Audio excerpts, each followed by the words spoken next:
I'm finally getting near the end of this towel peg project I started working at nights about a week ago, turning the pegs and making these walnut plaques.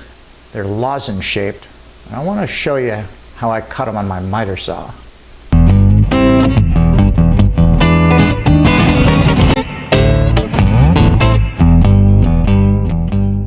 The trick to this whole thing is using a toggle clamp and some kind of a jig to hold the pieces down while you're cutting in a miter saw. Otherwise it just gets really dangerous. You can't hold a small piece like this while you're cutting in a miter saw. I've always used these Destaco clamps. They're pretty cool. They come in all kinds of different configurations, and for years it's been the only way I've had to hold a piece down, you know, on a jig of some kind on a fixture. But the problem with the Destaco clamps is that they have to be adjusted just perfectly. They can only grab something if it's adjusted to within about 1/16 of an inch of the thickness of the piece of wood. I mean, if you change thickness of wood, you got to change the adjustment on the clamp. You have to either thread in or thread out the little stop right here, or you have to change the kind of platform that you fasten the clamp to. It's always been kind of a pain in the neck. Now, Bessey has a new set of toggle clamps out, and wait till you see how these things work. The Bessey clamps have a really smooth action all the way down to the clamping spot until they secure themselves in position. And watch this.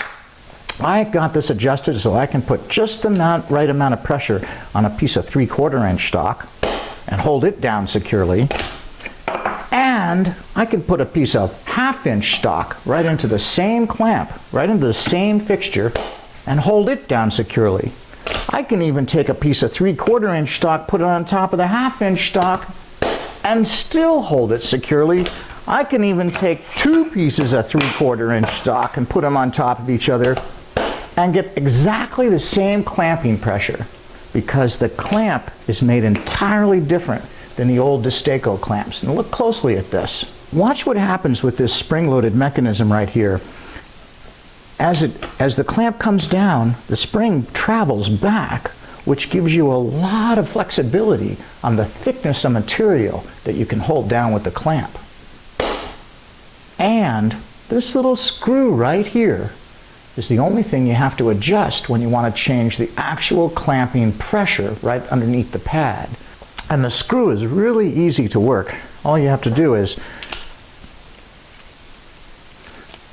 back the screw out if you want to tighten up the clamp, and run the screw in if you want to loosen it.